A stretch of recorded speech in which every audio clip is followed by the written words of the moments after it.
Hello guys, welcome to my humble YouTube channel where I bring you fanfiction that will brighten your days. Before we start, a subscribe is greatly appreciated, and don't forget to leave a like and ring the bell icon so you won't miss exciting new fanfiction stories. Alright, let us begin on this new fanfiction story, The Fate of Izawa Shizue by Bisel13. Chapter 11. Burying the scar. It's been 2 hours since I accidentally leaked my true dragon aura. I was very lucky, though. Seals somehow managed to reduce the density of the aura, so it's not deadly enough to kill people in a wide radius area. But it means I have killed some people nearby with my aura alone. But again, I was lucky that there's none of them were civilians or Prince Constance's guard. So it made me feel a bit relieved that those people who died were the ones who made my rage come out. Rimuru, don't ever do that again. Hinata said this to me while dragging a terrified man to the side of the road. That man has removed his black mantle, and now he is simply just wearing white linen clothes. He's been shaking a lot, mumbling words that we cannot understand, and some parts of his body are petrified. It's a similar symptom with PTSD, or shell shock, in modern human history. Certainly, he never experiences any kind of aura before, so it must be because of Master's aura which caused him like that.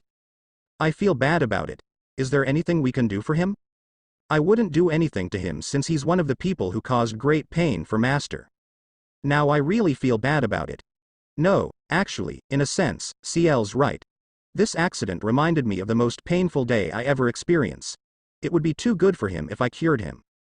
But yeah, I shouldn't snap out like this. Sorry, I just can't hold it. I apologized to Hinata, and she gave me a worried look. I'll turn a blind eye to this one. But next time, don't do everything by yourself. I'm here with you. I was quite surprised to hear it. But I remember that she even hugged me when I couldn't think straight. I guess she can be very caring sometimes. I'll let this go for this one. Next time, I'll be the one who consoles Master. Oi oi, Seal. This is not a race, you know. I was grateful you managed to reduce the danger level of my aura. You have done more than enough, Seal. Thank you very much, Master. I don't have any willpower to oppose you. I'm very sorry I cannot suppress your leaking aura. No, in the first place, it was my fault to be blinded by rage this much. Seal has not done anything wrong. Without Seal and Hinata, I surely would make a bigger mess in this incident. And by the way, I haven't thanked Hinata yet. Thank you for what you've done, Hinata. I'm sorry for causing this much trouble. She glanced at me. Her worried eyes were still there, but her mouth had loosened a bit. And after that, she gave me a little smile. I'm not doing much, but I'm glad you've come back to yourself. And I'm serious. I'm here to help you too. Don't burden yourself that much. I'm honestly surprised to see you were caring for me this much. I'm really grateful. Ho, so you think I'm an uncaring person this whole time? Yikes.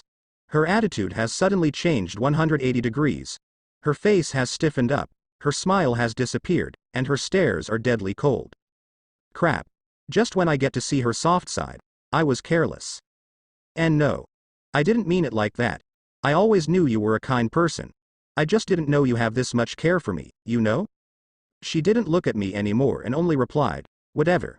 Then, she walks away and grabs the other trembling person nearby.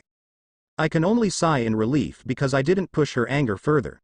So, for now, all I can do is help the remaining unconscious people. I walked away and headed back to the prince's place. But I found too many people unconscious, with some wounds, lying down on the road. And most are in serious condition. So I healed them using holy magic, since Seal said the people in this world were not used with magicules, and because of that, they have been rejecting any kind of magicule use. That's why I cannot use any potion here. I use holy magic to perform any kind of healing technique. From simple recovery to high heal for everyone who is still alive but unconscious. But I can't perform resurrection since they have passed away for a while. Their soul has left their bodies for too long. Many of them who's been healed are still lying unconscious. This is said to be the effect of the shock by my aura. Or so that's how CL's explanation. But some of them manage to get back on their feet in no time. They're probably the ones who have a strong will or a rare kind of human who is known to be fearless. But it didn't save them from confusion either. They looked around with such confusion. And they even cannot find any words to say to me. They just stand there and look utterly speechless. And then, I hear someone running.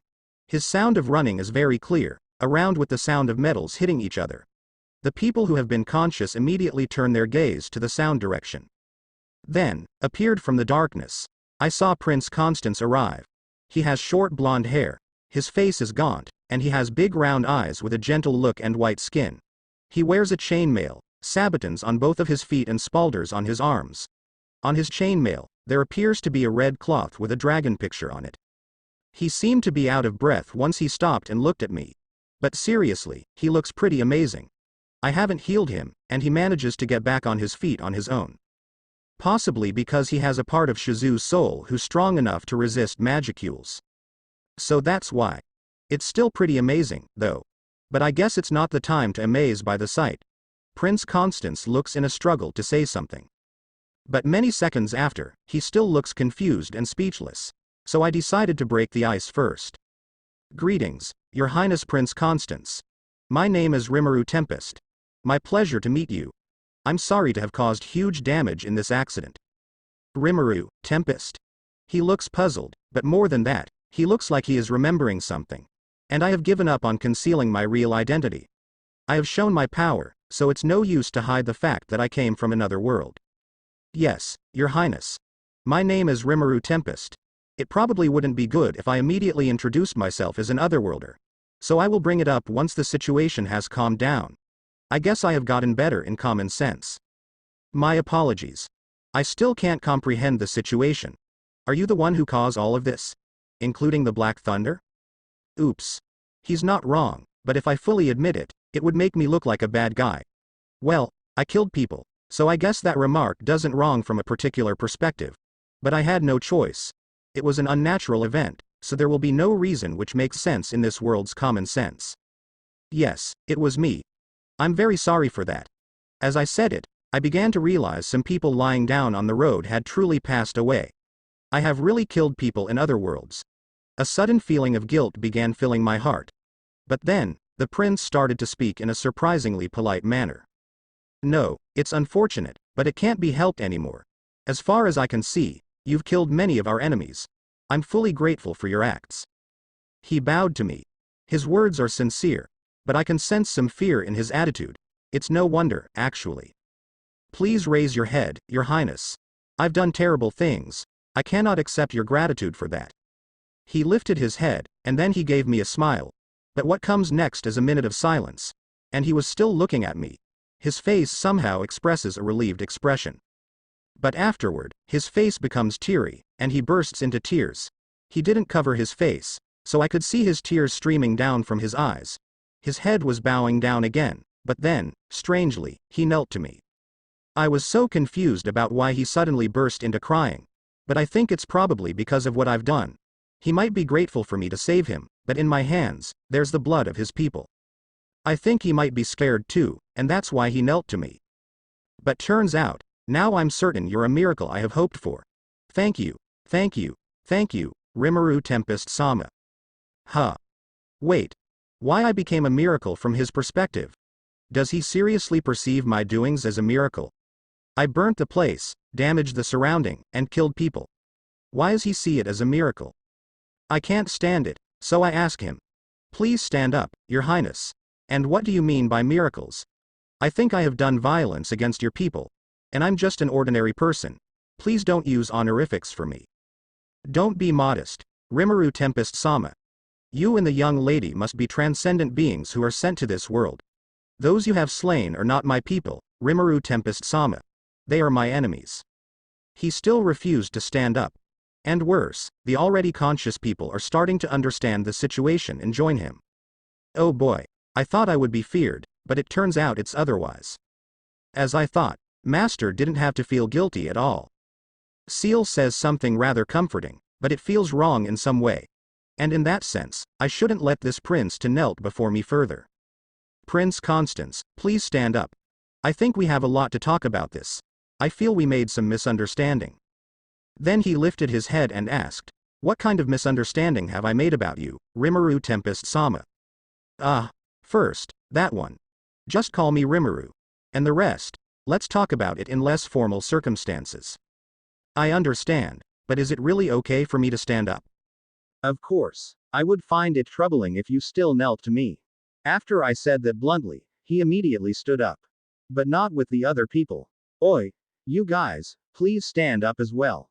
I said it casually, but it turned out they lifted their head and showed me a confused look. We can stand up, Rimuru Tempest-sama. Darn, are these people so strict with social class? Lack of education has caused a minimal bar to freedom of thinking. Therefore, there's a tendency to always follows the higher class person unconditionally. Damn, so it's like a monster who follows the stronger. Correct. I actually meant that as a rhetorical question, but never mind. Of course you do. I didn't mean it just for the prince, you know. After I said that, they immediately stood up as well. And I saw the prince's expression after he saw this.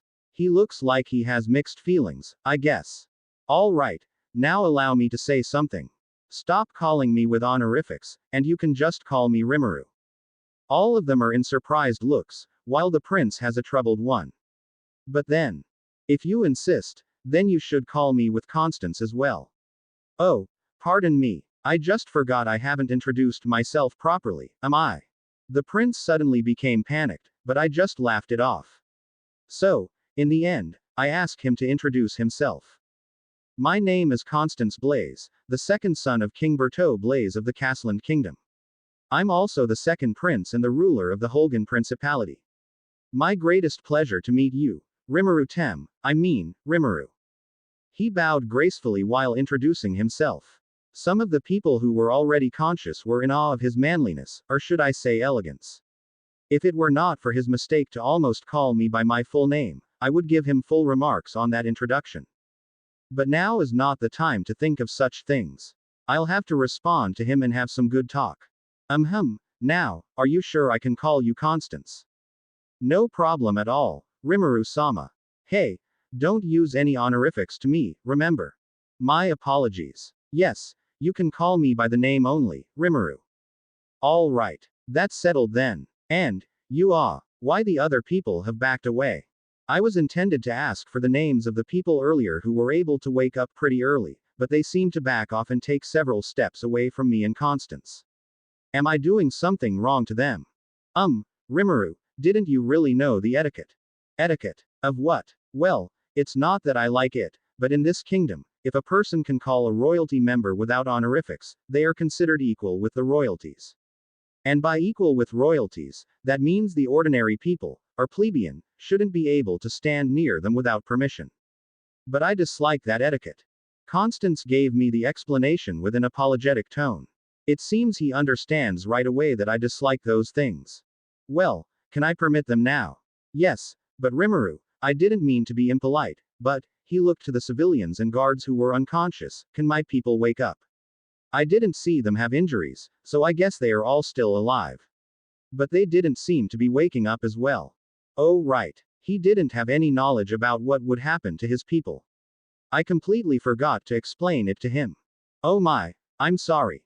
I forgot to mention it. They are all still alive but will take time to wake up.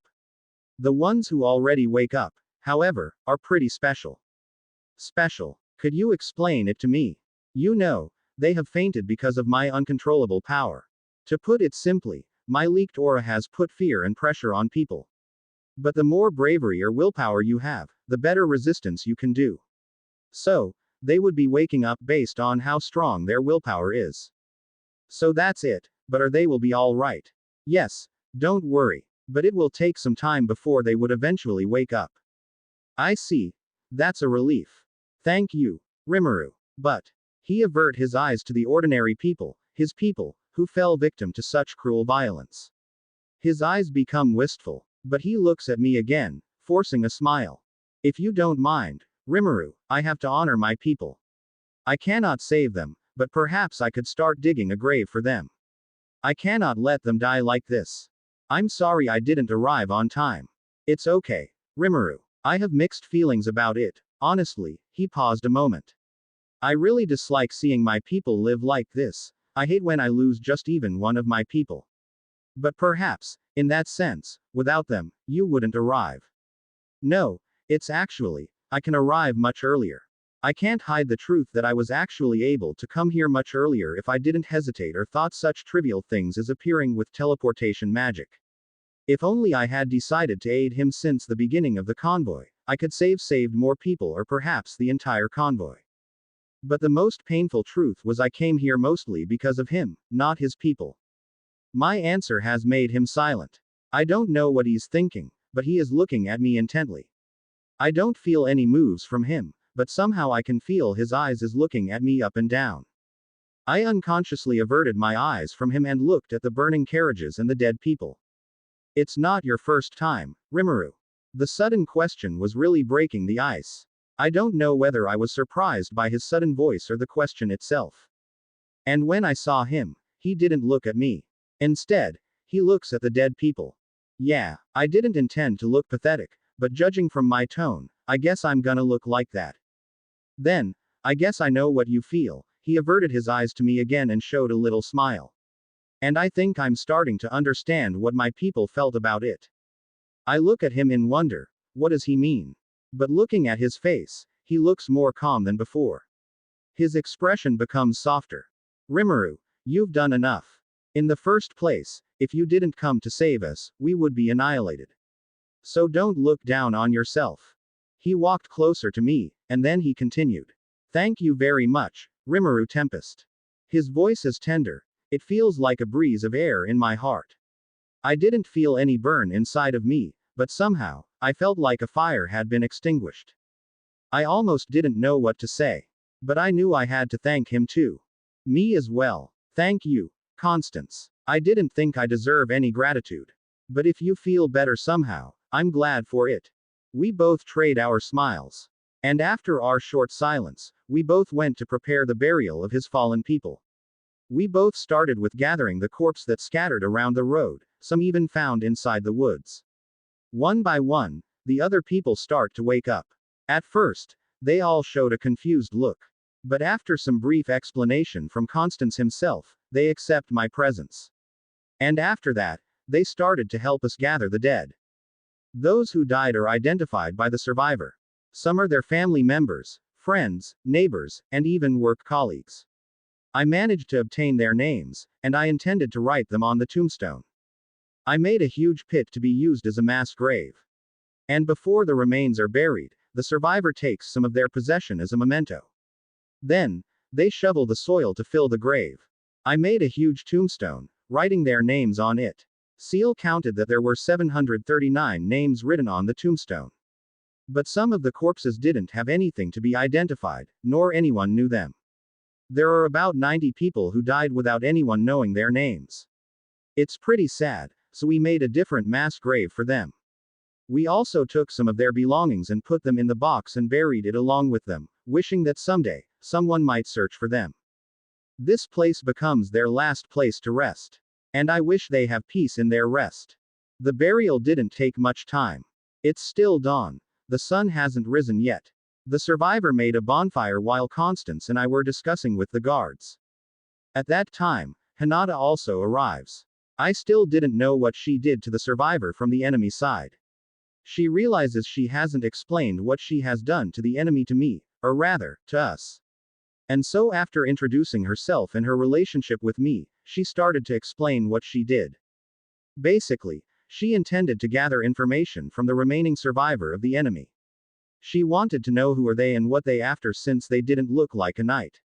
They have proper fighting skill but doesn't have the right demeanor as a knight.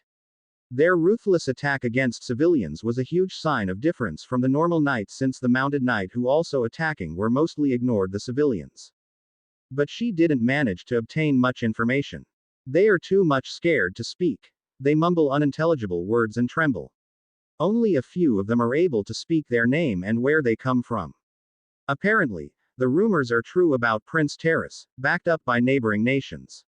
Those Black Mantle people turned out as hired mercenaries from other nations, and promised to allow plundering during their mission. And by the looks of it, tonight is one of those missions. Hinata said she found 13 survivors and kept them alive for now. That's why she joined our discussion right now. Aside from telling what she discovers, she also wants to let Constance handle the enemy survivor. Hearing this, it was not Constance who reacted, but Klon, the head guard. I don't see any reason to keep them alive. They cannot give us anything useful. Your Highness, I think we should execute them. I agree we have to punish them severely, but I'm not sure to execute them right now. Why, Your Highness? These men are not warriors. They have done harm to our people. If we want to gain information, I prefer to interrogate the 5th Night Brigade that attacked us earlier. So those knights are the 5th Night Brigade. I see. I won't spare the enemy, then. Sir Klon, I'll let you handle their execution. But make an exception for the Night Brigade. They are just trapped by their oath. I don't intend to punish them. By your will, Your Highness. Then he turns to me and Hinata. Rimuru-sama, Hinata-sama, I cannot express how much gratitude I have for you. I wish I could repay you someday. At the least, that is what we can do for you. I leave them to you, Klon-san. It was Hinata who responded to Sir Klon's gratitude. I was initially trying to say something, but she jumped into the fray immediately. So I just gave him a nod with a smile. Yes, Hinata-sama, I'll bring them here and make a public execution. Now, I'll excuse myself. Then he walked away from us, heading toward the rear of the convoy. Now, Your Highness, Rimuru-sama and Hinata-sama, I'm afraid we don't have any luxurious meal to serve, but I can cook some delicious dishes for you. Why don't we use this to take a break? Vlan, the butler who serves Constance, offers his service to cook. Well, as I was curious about how to cook in this world, I don't think it's a good time to have a luxurious break. Before the convoy manages to arrive safely in Cardinalis, it's still dangerous out here. I was thinking of teleporting them immediately, but I guess that is something that I have to discuss with Constance and Hinata. But for now, I have to respond to Vlan's offer. I was searching for good words to reject that offer, but then Hinata spoke before me. Again. Neither Rimuru nor I need to. Forgive me for being rude, but I don't even think we should waste our time. We may have pulled the enemy back, but it's still not safe. We have to continue our journey. If you need time to rest, don't take too much time. I thought Hinata's words were quite impolite, but surprisingly, it made both Constance and Vlan smile. I agree with Hinata. We should continue our journey as soon as possible. Now, thanks to that, I don't have to spend a lot of time preparing my best dishes. This is as Sir Klon suggests. We can only take a break for half an hour, or an hour at most. Then let's do that. Let the other people have a short break first. I'll prepare for our departure. Constance readied his sword and started to look around to gather the guards. But Vlan interrupts him. Your Highness, rather than preparing our departure, we have another problem that needs your attention. What is it, Vlan? I have been looking around before, and I'm pretty sure everyone barely has any food to eat tonight. What? How is that possible? I know our food supply is barely minimum, but it should be enough for tonight, right? Unfortunately, Your Highness, the food supply carriage is damaged badly, and we lost most of the food. We tried to gather up as many as we could, but sadly there's many which become inedible. That's very bad. How much do we have right now if we combine with my own supply? As far as I know, we only have enough food for at least a quarter of the whole convoy. And that's even after we combine with our personal supply. Really? That's not good at all. We don't have any reserve as well. I'm sorry, Your Highness, but I also didn't have any idea about this. Oh, it seems like there's trouble with food. Seal, how much bread do we have right now? There are 400 breads remaining, Master. It's not enough at all. But can we make more? Sure. Would you like to make the bread right now? Well, wait a minute. I have to ask for Constance's opinion on this. In the first place, I don't know how much they actually need it. So I stood up on my feet and walked towards them. Excuse me, but how much exactly about the food shortage? Both Vlan and Constance turned their head toward me. Well, the whole people in the convoy are up to 20,000 people. We only have enough food for barely 4,000 people. We lack food for another 16,000 people. And we don't have any reserve or alternative. We might be able to hunt some animals around here, but it still won't be enough, and wasting too much time. I see. Then, can we talk elsewhere? I have an idea of what to do. Welp, this can't be helped. I think I really need to step in and make food for them. But again, about the distribution, I guess I should hand it over to Constance. In that sense, I ask for both of them for a more private talk. Hinata also comes along. They gave me a confused look but immediately just nodded and came along without asking any questions. After we walked further away and found a good place, I was immediately said what inside my mind. Listen, this might sound out of common sense, but what I would say is true. I can give you all enough food, or more precisely, I can make bread that would be enough to fill 20,000 people. So. Are you really, Rimuru? Rimuru-sama, are you sure? Before I could finish my sentence, they had already cut me up. But, well, what would you expect them to be? Keep silent. Meanwhile, Hinata only sighed after hearing my sentence. Yes, I can. And I want you to handle the distribution. That's an easy task for us, Rimuru. You can leave it to me. And there's something I want to discuss as well. What is it, Rimuru? Well, it might sound unbelievable, so take it easy and listen carefully, okay? I suddenly remembered my idea to teleport the whole convoy, so they could arrive faster and safer. But, if people don't trust me, it will be useless to use this idea. I could imagine how strange it is or how absurd it sounds to people who had never known magic in their life. To trust their life in this sudden absurd proposal was nonetheless would be untrusted. That's why I need Constance's advice on this. Besides, it was his own people. And so, I try to explain it to him, from the very basic explanation about teleportation to my proposal to use this teleportation ability for the whole convoy. Unsurprisingly, both Constance and Vlan got shocked by what I said. In particular, Vlan was almost in denial about my ability. And not to mention, Hinata was also in surprise about it. She might be surprised about the number of people I could transport through teleportation. The three of them kept questioning me about this. Hinata and Constance questioned my method and the safety aspect, while Vlan questioned the ability itself. He seemed still not to believe it, while Constance might be already given up on the whole common sense barrier. But after some time, all three of them agreed. That means we didn't have to take a break at all in here. That's true, Your Highness. All we need to do now is to gather around and let Rimuru-sama perform his teleportation magic. I agree, but that means you have to explain it to the people. Can you do that? Certainly. Maybe there's going to be a little backlash from some people, but through some explanation, they would agree in the end. In that case, let me accompany you, Your Highness. And let's explain the situation first to the guards. They might be able to help us explain the idea on our behalf. That's a good idea, Vlan. Then it's settled. Let's explain it to Captain Klon and his men first. Vlan nodded and continued again by Constance. Rimuru, you can leave it to us. I'm very grateful for all your help. That's why you don't have to do anything for now. Sure, Constance. But if anything happens, just tell me as soon as possible. He nodded with a bright smile at me and immediately went with Vlan to start carrying out our plan. And it also means that I don't have to make bread either. Sorry, Seal. For now, let's prepare for the massive teleportation. Right away, Master. Seal always sounded happy whenever I gave her an order. Her sounds were actually pretty cute. To suddenly tease me is unfair, Master. Sorry. Anyway, right now I don't have anything to do.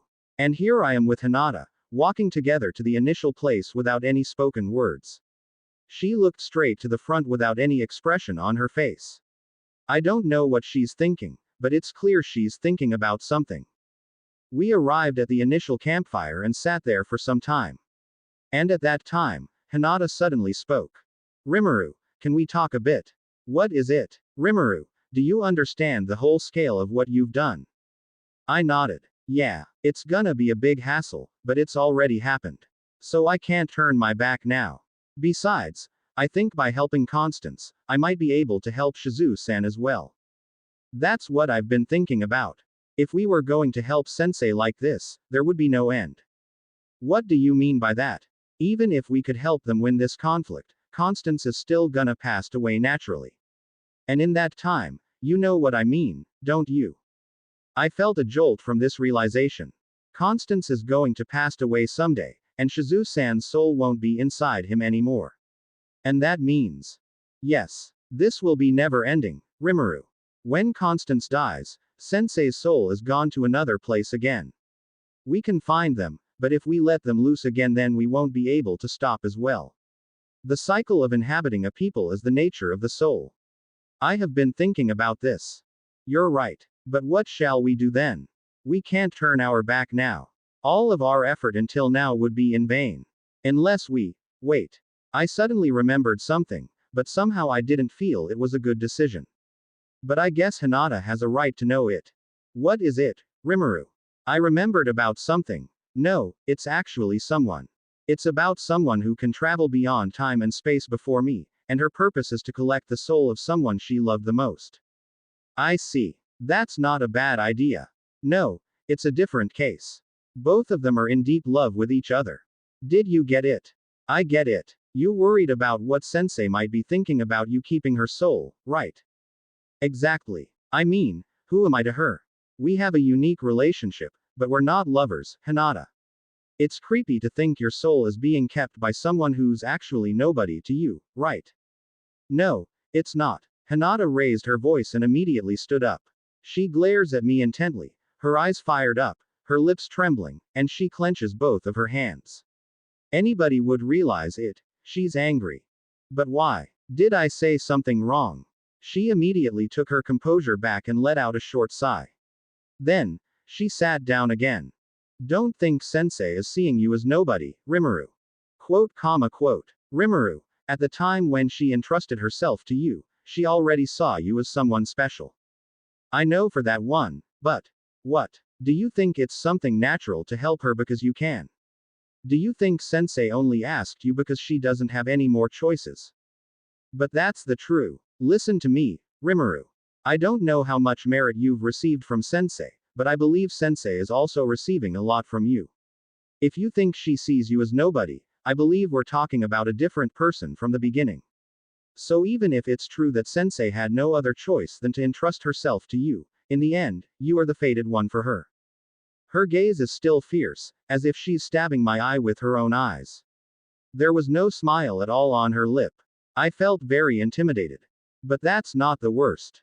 The worst is, somehow, I feel in denial about myself. I know Hinata is right. Shizue-san is my destined one. But it doesn't mean we're in love with each other. No, more than that, we became close just because I was the only one who accompanied her in her last breath. It still could be anyone other than me. But the main thing is what Hinata already said. In the end, it was me whom Shizue-san entrusted. Even so, is it really okay to keep her soul for me alone? Besides, what am I gonna do with Shizue-san's soul when every piece of them has been collected? Resurrecting her would be out of the question. Even if I prepared a physical body, a soul alone cannot make it as a living being. It needs a will, and I doubt a soul, no matter how complete it is, was also having a will with it. But wait a minute, Shizue-san's body is inside my stomach, right? What happened to that body? Shizue's body is already deceased, Master.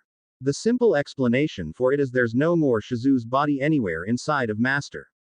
I see. So even if I perform the art of revival, there's no physical body to become the vessel for the soul. So, what's the point of collecting Shizue-san's soul? There's no point at all. In fact, it means I'm trapping her inside of me. It has the same meaning as me preventing Shizue-san's reincarnation cycle. Maybe I have to accept that sometimes, Shizue-san's soul has to inhabit someone who's living a hard life, a bad life, an unfortunate life. In that sense, perhaps Shizue-san's soul itself is not completely her own soul. Perhaps, it's also a mixed soul from other people in the past from other worlds as well. Thinking about it, it makes me frustrated. Then, why do I have to be here? And in the first place, why am I searching for Shizue-san's soul? Why am I become obsessed with Shizue-san's soul anyway? Rimuru, it's not a bad thing to step back and rethink our purpose. Hinata suddenly speaks to me again. I completely forgot I was in the middle of a conversation with her. So, do you suggest abandoning Constance now? I highly doubt it's her intention, but right now, I can't find another reason behind her words. No. What I mean is we need to change our purpose from now on to continue this journey. Which is, from helping anyone who has Sensei's soul into helping Sensei's soul itself. And how we're gonna do that? By making sure Sensei's soul is in the right hand. You know I can't do anything about Shizue-san's soul when it's contained inside of me, do you? I do, but I believe you can be a better place for her. Do you really think it's gonna be okay for her? If Sensei didn't accept it in the promised land, I'll take the responsibility. So you make it as a request to me? Yes. You didn't have to do that far. I told you, didn't I? I'm here with you. Don't take every burden by yourself. Unintentionally, I make smile at her. No, it's not because I'm making fun of her.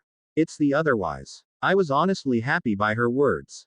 I never thought that I carry everything by myself. I only think that I do my part. In this case, my part was to determine the purpose of our journey and help Hinata to redeem herself. But, perhaps, what she said is true. If I wanted to make Hinata redeem herself, I needed to involve her more than before. So, what do you say about it? Let's do it. Now, I agree with her.